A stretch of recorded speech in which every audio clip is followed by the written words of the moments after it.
ಆತ್ಮೀಯ ಸ್ಪರ್ಧಾರ್ಥಿಗಳೇ, ಇವತ್ತು ನಾವು ವೆರಿ ಇಂಪಾರ್ಟೆಂಟ್ ಆಗಿರುವಂಥ ಟಾಪಿಕ್ ಗವರ್ನರ್ ಜನರಲ್ಗಳು ಮತ್ತು ವೈಸ್ರಾಯ್ಗಳ ಬಗ್ಗೆ ಅಧ್ಯಯನ ಮಾಡ್ತಾ ಹೋಗೋಣ. ಗವರ್ನರ್ ಜನರಲ್ ಮತ್ತು ವೈಸ್ರಾಯ್ ಈ ಟಾಪಿಕ್ ಮೇಲೆ ಅಂತಂದ್ರೆ PCPSI SDAPDಗೆ ಈ ಪರೀಕ್ಷೆಗಳಲ್ಲಿ ಅಂತಂದ್ರೆ ಇದರ ಮೇಲೆ ಪ್ರಶ್ನೆ ಆಗುವಂಥ ಸಾಧ್ಯತೆ ಇರುವಂಥದ್ದು. ಈಗಾಗಲೇ PCPSI SDAPDನಲ್ಲಿ ಈ ಒಂದು ಗವರ್ನರ್ ಜನರಲ್ ಮತ್ತು ವೈಸ್ರಾಯ್ಗಳ ಮೇಲೆ ಪ್ರಶ್ನೆ ಆಗಿರುವಂಥದ್ದು ನೋಡ್ತೀವಿ. ಹಾಗಾಗಿ ವೆರಿ ಇಂಪಾರ್ಟೆಂಟ್ ಆಗಿರುವಂಥ ಟಾಪಿಕ್. ಈ ಟಾಪಿಕನ್ನು ನಾವು ಇವತ್ತು ಡಿಸ್ಕಷನ್ ಮಾಡ್ತಾ ಹೋಗೋಣ. ಯಾವ ರೀತಿ ಪ್ರಶ್ನೆ ಆಗಿದೆ ಅಂತಂದ್ರೆ, ಬಂಗಾಳದಲ್ಲಿ ಶಾಶ್ವತ ತೆರಿಗೆ ವ್ಯವಸ್ಥೆಯನ್ನು ಜಾರಿಗೆ ತಂದವರು ಯಾರು? 1793ರಲ್ಲಿ ಬಂಗಾಳದಲ್ಲಿ ಶಾಶ್ವತ ತೆರಿಗೆ ವ್ಯವಸ್ಥೆಯನ್ನು ಜಾರಿಗೆ ತಂದವರು, ಇಲ್ಲಿ ಸರಿಯಾದ ಉತ್ತರ ನೋಡ್ರಿ ಲಾರ್ಡ್ ಕಾರ್ನ್ವಾಲಿಸ್. ಬಂಗಾಳದಲ್ಲಿ ಶಾಶ್ವತ ತೆರಿಗೆ ವ್ಯವಸ್ಥೆಯನ್ನು ಜಾರಿಗೆ ತಂದವರು ಲಾರ್ಡ್ ಕಾರ್ನ್ವಾಲಿಸ್ ಅಂತೇಳಿ. ಇದು ಕೂಡ ಪ್ರಶ್ನೆ ಆಗಿದೆ, ವೆರಿ ಇಂಪಾರ್ಟೆಂಟ್ ಆಗಿರುವಂಥದ್ದು. ನೆಕ್ಸ್ಟ್ ನೋಡ್ರಿ, ಭಾರತದ ಕೊನೆಯ ಗವರ್ನರ್ ಜನರಲ್ ಮತ್ತು ಭಾರತದ ಮೊದಲ ವೈಸರಾಯ ಯಾರು? ಇದು ಕೂಡ ಪ್ರಶ್ನೆಯಾಗಿದೆ. ಭಾರತದ ಕೊನೆಯ ಗವರ್ನರ್ ಜನರಲ್ ಮತ್ತು ಭಾರತದ ಮೊದಲ ವೈಸರಾಯ ಯಾರತ್ತಂದ್ರೆ ಲಾರ್ಡ್ ಕ್ಯಾನಿಂಗ್ ಅಂತೇಳಿ. ಯಾರು? Lord canning. ಇದು ಕೂಡ ಪ್ರಶ್ನೆಯಾಗಿದೆ, ವೆರಿ ಇಂಪಾರ್ಟೆಂಟ್ ಆಗಿರುವಂಥದ್ದು. ನೆಕ್ಸ್ಟ್ ನೋಡ್ರಿ, ಬಂಗಾಳದ ವಿಭಜನೆ 1905ರಲ್ಲಿ ಬಂಗಾಳದ ವಿಭಜನೆಯನ್ನು ಮಾಡಿದವರು ಯಾರು? ಬಂಗಾಳದ ವಿಭಜನೆಯನ್ನು 1905ರಲ್ಲಿ ಮಾಡಿದವರು ಯಾರತ್ತಂದ್ರೆ ಇಲ್ಲಿ ನೋಡ್ರಿ ಲಾರ್ಡ್ ಕರ್ಜನ್ ಏನಂತಂದ್ರೆ ಇವರು 1905ರಲ್ಲಿ ಬಂಗಾಳದ ವಿಭಜನೆಯನ್ನು ಮಾಡ್ತಾರೆ. ಇದು ಕೂಡ ಪ್ರಶ್ನೆಯಾಗಿದೆ. ಬಂಗಾಳದ ವಿಭಜನೆಯನ್ನು ಮಾಡಿದವರು ಯಾರತ್ತಂದ್ರೆ ಲಾರ್ಡ್ ಕರ್ಜನ್ ಅಂಥೇಳಿ ಸರಿಯಾದ ಉತ್ತರ. ವೆರಿ ಇಂಪಾರ್ಟೆಂಟ್ ಆಗಿರುವಂಥ ಪ್ರಶ್ನೆಯನ್ನು ಅಧ್ಯಯನ ಮಾಡ್ತಾ ಇದ್ವಿ ನೋಡ್ರಿ. ನೆಕ್ಸ್ಟ್ ಯಾವುದತ್ತಂದ್ರೆ, ಬಂಗಾಳದ ವಿಭಜನೆ ರದ್ದಾಯಿತು ಯಾವಾಗ ಅಂತಂದ್ರೆ, ಬಂಗಾಳದ ವಿಭಜನೆ ರದ್ದಾಗಿದ್ದು ಯಾವಾಗತ್ತಂದ್ರೆ ಲಾರ್ಡ್ ಹಾರ್ಡಿಂಜ್ರವ್ರು ಮಾಡ್ತಾರೆ. 1911ರಲ್ಲಿ ಬಂಗಾಳದ ವಿಭಜನೆ ರದ್ದಾಗ್ತದೆ. ಇದು ಕೂಡ ಪ್ರಶ್ನೆ ಆಗಿದೆ. ಬಂಗಾಳದ ವಿಭಜನೆ ಎಷ್ಟರಲ್ಲಿ ರದ್ದಾಯಿತು ಅಂದ್ರೆ 1911ರಲ್ಲಿ. ಬಂಗಾಳದ ವಿಭಜನೆಯನ್ನು ರದ್ದು ಮಾಡಿದವರು ಯಾರ್ತಂದ್ರೆ ಲಾರ್ಡ್ ಹಾರ್ಡಿಂಜ್ ಟು ಅಂತೇಳಿ. ಇನ್ನು ನೆಕ್ಸ್ಟ್, ರೈಲ್ವೆ ಮಂಡಳಿಯ ರಚನೆ 1905ರಲ್ಲಿ ರೈಲ್ವೆ ಮಂಡಳಿಯ ರಚನೆಯನ್ನು ಮಾಡಿದವರು ಯಾರ್ತಂದ್ರೆ ಲಾರ್ಡ್ ಕರ್ಜನ್. ಯಾರು? Lord Curzon. ಇದು ಕೂಡ ಪ್ರಶ್ನೆಯಾಗಿದೆ. ರೈಲ್ವೆ ಮಂಡಳಿಯ ರಚನೆ ಮಾಡಿದ್ದು ಲಾರ್ಡ್ ಕರ್ಜನ್ 1905ರಲ್ಲಿ.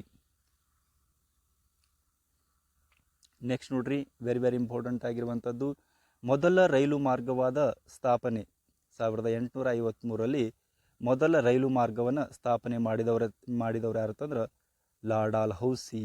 ಯಾರು? ಲಾರ್ಡ್ ಡಾಲ್ಹೌಸಿ 1853ರಲ್ಲಿ ಮೊದಲ ರೈಲು ಮಾರ್ಗವನ್ನು ಸ್ಥಾಪನೆಯನ್ನು ಮಾಡ್ತಾರೆ. ಭಾರತದಲ್ಲಿ ಮೊದಲ ಬಾರಿಗೆ ಚುನಾವಣೆಗಳು ನಡೆದವು. ವೆರಿ ಇಂಪಾರ್ಟೆಂಟ್ ಪ್ರಶ್ನೆ ನೋಡ್ರಿ. ಇದು ಕೂಡ ಪ್ರಶ್ನೆಯಾಗಿದೆ. ಭಾರತದಲ್ಲಿ ಮೊದಲ ಬಾರಿಗೆ 1937ರಲ್ಲಿ ಚುನಾವಣೆಗಳು ನಡೆದವು. ಯಾರ ಕಾಲದಲ್ಲಿ ಅಂತಂದ್ರೆ ಯಾರ ಒಂದು ಕಾಲದಲ್ಲಿ? Lord Linlithgow. ಯಾರು? ಲಾರ್ಡ್ ಲೀನ್ ಲಿತ್ಗೋ ಅವರ ಕಾಲದಲ್ಲಿ ಭಾರತದಲ್ಲಿ ಮೊದಲ ಬಾರಿಗೆ ಚುನಾವಣೆಗಳು ನಡೆದವು ಅಂಥೇಳಿ. ನೆಕ್ಸ್ಟ್ ನೋಡ್ರಿ,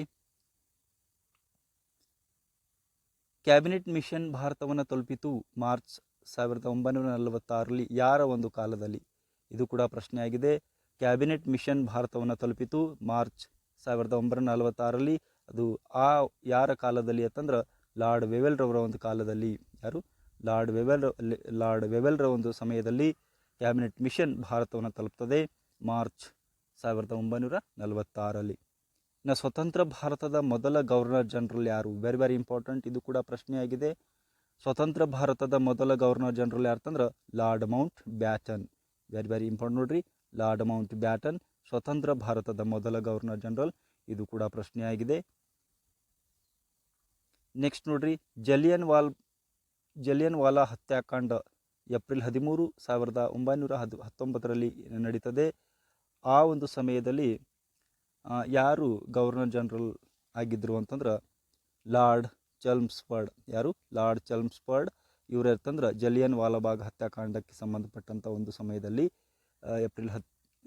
ಈ ಜಲಿಯನ್ ವಾಲಾಬಾಗ್ ಹತ್ಯಾಕಾಂಡ ನಡೆದಿರುವಂಥದ್ದು ಏಪ್ರಿಲ್ 13, 1919ರಲ್ಲಿ. ಇದು ಕೂಡ ಪ್ರಶ್ನೆಯಾಗಿದೆ. ಈ ಒಂದು ಸಮಯದಲ್ಲಿ ಚಲ್ಮ್ಸ್ಫರ್ಡ್ ಅವರು ಜಲಿಯನ್ ವಾಲಾ ಹತ್ಯಾಕಾಂಡಕ್ಕೆ ಸಂಬಂಧಪಟ್ಟವರು ಅಂತೇಳಿ ನೋಡ್ತೀವಿ.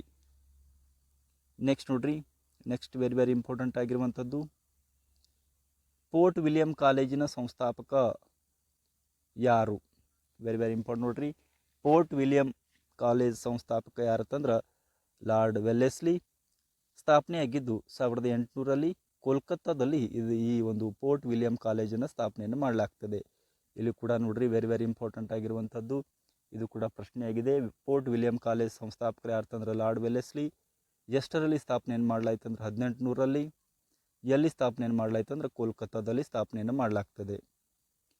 ನೆಕ್ಸ್ಟ್, ಶಾಶ್ವತ ವಸಾಹತುಶಾಹಿ ಪಿತಾಮಹ ಯಾರಂತಂದ್ರೆ ಲಾರ್ಡ್ ಕಾರ್ನ್ವಾಲಿಸ್. ಯಾರು? ಲಾರ್ಡ್ ಕಾರ್ನ್ವಾಲಿಸ್ 1793ರಲ್ಲಿ ಜಾರಿಗೆ ತರ್ತಾನೆ. ಯಾವುದು? ಶಾಶ್ವತ ವಸಾಹತುಶಾಹಿಯನ್ನು 1793ರಲ್ಲಿ ಜಾರಿಗೆ ತರಲಾಗ್ತದೆ.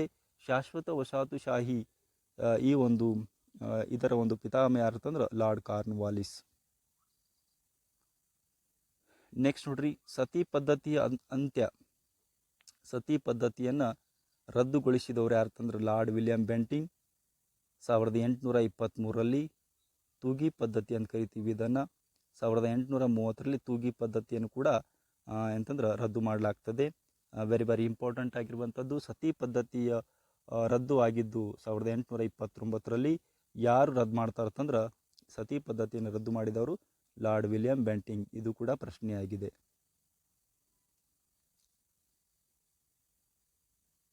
ಇನ್ನು ಮೊದಲ ಕಾರ್ಖಾನೆ ಕಾಯ್ದೆ 1881ರಲ್ಲಿ ಜಾರಿಗೆ ತಂದವರು ಯಾರಂತಂದ್ರೆ Lord Ripon. Very very important ನೋಡ್ರಿ. ಮೊದಲ ಕಾರ್ಖಾನೆ ಕಾಯ್ದೆ 1871ರಲ್ಲಿ ಜಾರಿಗೆ ತಂದವರು ಯಾರಂತಂದ್ರೆ ಲಾರ್ಡ್ ರಿಪ್ಪನ್ ರವರು ಜಾರಿಗೆಯನ್ನು ತರ್ತಾರೆ. ವೆರಿ ವೆರಿ ಇಂಪಾರ್ಟೆಂಟ್ ನೋಡ್ರಿ.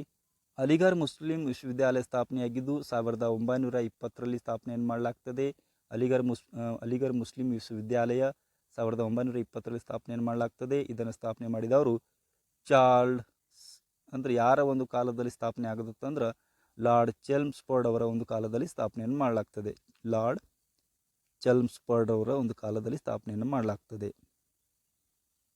ನೆಕ್ಸ್ಟ್, ಬಂಗಾಳದಲ್ಲಿ ದ್ವಂದ್ವ ಆಡಳಿತ ಸ್ಥಾಪನೆಯಾಗಿದ್ದು 1765ರಲ್ಲಿ. ಈ ಬಂಗಾಳದಲ್ಲಿ ದ್ವಂದ್ವ ಆಡಳಿತವನ್ನು ಸ್ಥಾಪನೆ ಮಾಡಿದವರು ರಾಬರ್ಟ್ ಕ್ಲೈವ್. ಇದು ಕೂಡ ಪ್ರಶ್ನೆಯಾಗಿದೆ. ಬಂಗಾಳದಲ್ಲಿ ದ್ವಂದ್ವ ಆಡಳಿತ ಸ್ಥಾಪನೆಯಾಗಿದ್ದು 1765ರಲ್ಲಿ. ಇದನ್ನು ಸ್ಥಾಪನೆ ಮಾಡಿದವರು, ದ್ವಂದ್ವ ಆಡಳಿತ ಸ್ಥಾಪನೆ ಮಾಡಿದವರು ಬಂಗಾಳದಲ್ಲಿ ರಾಬರ್ಟ್ ಕ್ಲೈವ್. ಸಂವಿಧಾನ ಸಭೆಯ ಮೊದಲ ಸಭೆ ನಡೆದಿರುವಂಥದ್ದು ಡಿಸೆಂಬರ್ 9, 1946ರಲ್ಲಿ. ಇದು ಕೂಡ ಪ್ರಶ್ನೆಯಾಗಿದೆ. ಸಂವಿಧಾನ ಸಭೆಯ ಮೊದಲ ಸಭೆ ನಡೆದಿರುವಂಥದ್ದು ಡಿಸೆಂಬರ್ 9, 1946ರಲ್ಲಿ ಲಾರ್ಡ್ ವೆವೆಲ್ ಅವರ ಒಂದು ಕಾಲದಲ್ಲಿ. ಇವಾಗ ಅಂತಂದ್ರೆ ಈ ಒಂದು ಕಾಲದಲ್ಲಿ ಲಾರ್ಡ್ ವೆವೆಲ್ ರವರು ಗವರ್ನರ್ ಜನರಲ್ ಆಗಿದ್ದರು. ಸಂವಿಧಾನ ಸಭೆಯ ಮೊದಲ ಸಭೆ 9 ಡಿಸೆಂಬರ್ 1946 ನಡೀತದೆ. ಆ ಸಮಯದಲ್ಲಿ ಲಾರ್ಡ್ ವೆವೆಲ್ ರವರು ಒಂದು ಗವರ್ನರ್ ಜನರಲ್ ಆಗಿದ್ದರು. ನೆಕ್ಸ್ಟ್ ನೋಡ್ರಿ, ಕಲ್ಕತ್ತಾ, ಮದ್ರಾಸ್ ಮತ್ತು ಬಾಂಬೆಯಲ್ಲಿ ಉಚ್ಚ ನ್ಯಾಯಾಲಯಗಳ ಸ್ಥಾಪನೆ 1862ರಲ್ಲಿ ಸ್ಥಾಪನೆಯನ್ನು ಮಾಡಲಾಗ್ತದೆ. ಸ್ಥಾಪನೆಯನ್ನು ಮಾಡಿರುವಂಥ ಈ ಒಂದು ಕಲ್ಕತ್ತಾ, ಮದ್ರಾಸ್, ಬಾಂಬೆಯಲ್ಲಿ ಉಚ್ಚ ನ್ಯಾಯಾಲಯ ಸ್ಥಾಪನೆ ಆಗುವಂಥ ಸಂದರ್ಭದಲ್ಲಿ ಲಾರ್ಡ್ ಕ್ಯಾನಿಂಗ್ ರವರು ವೈಸ್ರಾಯ್ ಆಗಿದ್ದರು. ಲಾರ್ಡ್ ಕ್ಯಾನಿಂಗ್ ಅವರು ಏನಂತಂದ್ರೆ ವೈಸ್ರಾಯ್ ಆಗಿದ್ದರು ಅಂತೇಳಿ ನೋಡ್ತೀವಿ. ಕಲ್ಕತ್ತಾ, ಮದ್ರಾಸ್ ಮತ್ತು ಬಾಂಬೆಯಲ್ಲಿ ಉಚ್ಚ ನ್ಯಾಯಾಲಯಗಳ ಸ್ಥಾಪನೆ ಆಗುವಂಥ ಸಂದರ್ಭದಲ್ಲಿ ಯಾರ ಒಂದು ಸಮಯದಲ್ಲಿ ಲಾರ್ಡ್ ಕ್ಯಾನಿಂಗ್ ರವರ ಸಮಯದಲ್ಲಿ 1862ರಲ್ಲಿ ಸ್ಥಾಪನೆಯನ್ನು ಮಾಡಲಾಗ್ತದೆ. ಇನ್ನು ಹೋಮ್ ರೂಲ್ ಲೀಗ್ಸ್ ಮತ್ತು ಚಂಪಾರಣೆ ಸತ್ಯಾಗ್ರಹ ನಡೆದಿರುವಂಥದ್ದು 1917ರಲ್ಲಿ. ಇದು ಕೂಡ ಪ್ರಶ್ನೆಯಾಗಿದೆ. ಹೋಮ್ ರೂಲ್ ಲೀಗ್ ಮತ್ತು ಚಂಪಾರಣೆ ಸತ್ಯಾಗ್ರಹ ನಡೆದಿರುವಂಥದ್ದು 1917ರಲ್ಲಿ. ಯಾರ ಸಮಯದಲ್ಲಿ ಅಂತಂದ್ರೆ ಲಾರ್ಡ್ ಚೆಲ್ಮ್ಸ್ಫೋರ್ಡ್ ಅವರ ಒಂದು ಸಮಯದಲ್ಲಿ. ಯಾರು? ಲಾರ್ಡ್ ಚೆಲ್ಮ್ಸ್ಫೋರ್ಡ್ ಅವರ ಒಂದು ಸಮಯದಲ್ಲಿ ಈ ಚಂಪಾರಣೆ ಸತ್ಯಾಗ್ರಹ ಮತ್ತು ಹೋಮ್ ರೂಲ್ ಲೀಗ್ಸ್ ಅಂತ ಸ್ಥಾಪನೆ ಆಗ್ತದೆ.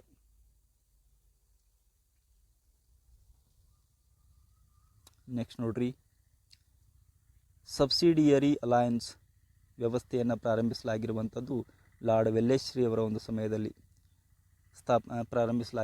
ಪ್ರಾರಂಭಿಸಿದವರು ಲಾರ್ಡ್ ವೆಲ್ಲೆಸ್ಲಿ. ಸಬ್ಸಿಡಿಯರಿ ಅಲಯನ್ಸ್ 1798ರಲ್ಲಿ ಈ ವ್ಯವಸ್ಥೆಯನ್ನು ಪ್ರಾರಂಭಿಸಿದವರು ಲಾರ್ಡ್ ವೆಲ್ಲೆಸ್ಲಿ. ಭಾರತದಲ್ಲಿ ಅಧೀನ ಒಪ್ಪಂದದ ಬಳಕೆ ಡ್ಯೂಫಲ್ ಅಂತ ಕರಿತೀವಿ. ಡ್ಯೂಫಲ್ ಅವರ ಒಂದು ಕಾಲದಲ್ಲಿ ಭಾರತದಲ್ಲಿ ಅಧೀನ ಒಪ್ಪಂದದ ಬಳಕೆ ಆಗಿರುವಂಥದ್ದು ಯಾರ ಕಾಲದಲ್ಲಿ ಅಂತಂದರೆ ಡ್ಯೂಫಲ್ ರವರ ಕಾಲದಲ್ಲಿ. ಡ್ಯೂಫಲ್ ರವರು ಇದನ್ನು ಬಳಕೆಗೆ ತಂದರು. ಭಾರತದಲ್ಲಿ ಅಧೀನ ಒಪ್ಪಂದದ ಬಳಕೆಗೆ ತಂದರು ಡ್ಯೂಫಲ್. ನೆಕ್ಸ್ಟ್ ನೋಡ್ರಿ, ವಿಕ್ಟೋರಿಯಾ ರಾಣಿಯನ್ನು ಭಾರತದ ಸಾಮ್ರಾಜ್ಞಿ ಎಂದು ಘೋಷಿಸಲಾಗಿರುವಂಥದ್ದು ಲಾರ್ಡ್ ಲಿಟ್ಟನ್ ರವರು ಏನು ಮಾಡ್ತಾರಂತಂದ್ರೆ ಇವರನ್ನು ವಿಕ್ಟೋರಿಯಾ ರಾಣಿಯನ್ನು ಭಾರತದ ಸಾಮ್ರಾಜ್ಞಿಯನ್ನು ಘೋಷಣೆಯನ್ನು ಮಾಡಲಾಗ್ತದೆ ಲಾರ್ಡ್ ಲಿಟ್ಟನ್ ರವರ ಒಂದು ಕಾಲದಲ್ಲಿ. ಮೆಕಾಲೆ ಶಿಫಾರಸಿನ ಮೇರೆಗೆ ಇಂಗ್ಲೀಷನ್ನು ಬೋಧನಾ ಮಾಧ್ಯಮವನ್ನಾಗಿ ಮಾಡಲಾಯಿತು 1835ರಲ್ಲಿ ಲಾರ್ಡ್ ವಿಲಿಯಂ ಬೆಂಟಿಂಗ್ ರವರ ಒಂದು ಕಾಲದಲ್ಲಿ. ವೆರಿ ವೆರಿ ಇಂಪಾರ್ಟೆಂಟ್ ನೋಡ್ರಿ, ಮೆಕಾಲೆಯ ಶಿಫಾರಸಿನ ಮೇರೆಗೆ ಇಂಗ್ಲೀಷನ್ನು ಬೋಧನಾ ಮಾಧ್ಯಮವನ್ನಾಗಿ ಮಾಡಿದವರು ಯಾರಂತಂದ್ರೆ ಲಾರ್ಡ್ ವಿಲಿಯಂ ಬೆಂಟಿಂಗ್. 1835ರಲ್ಲಿ ಯಾವ ಒಂದು ಶಿಕ್ಷಣ ಪದ್ಧತಿ ಅಂತಂದ್ರೆ ಮೆಕಾಲೆಯ ಶಿಕ್ಷಣ ಪದ್ಧತಿಯಲ್ಲಿ ಇದನ್ನು ಮೆಕಾಲೆಯ ಶಿಫಾರಸಿನ ಮೇರೆಗೆ ಇಂಗ್ಲೀಷನ್ನು ಬೋಧನಾ ಮಾಧ್ಯಮವನ್ನಾಗಿ ಮಾಡಲಾಗ್ತದೆ. 1835ರಲ್ಲಿ ಮಾಡಿದವರು ಲಾರ್ಡ್ ವಿಲಿಯಂ ಬೆಂಟಿಂಗ್.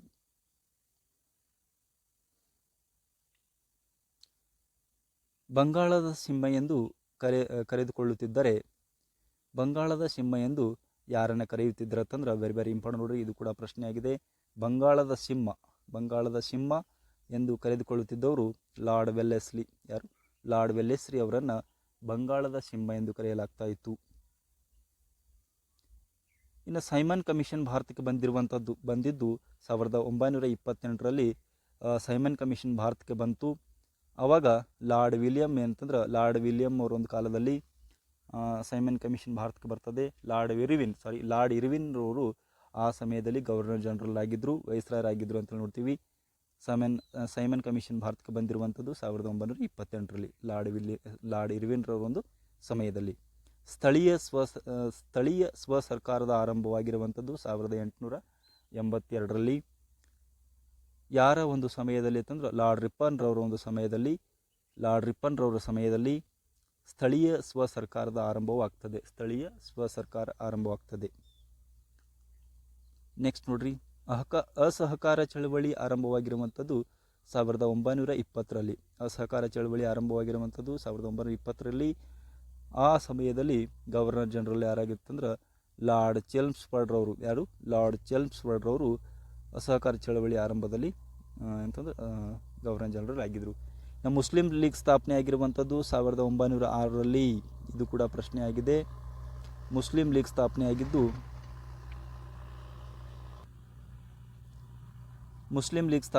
1906ರಲ್ಲಿ.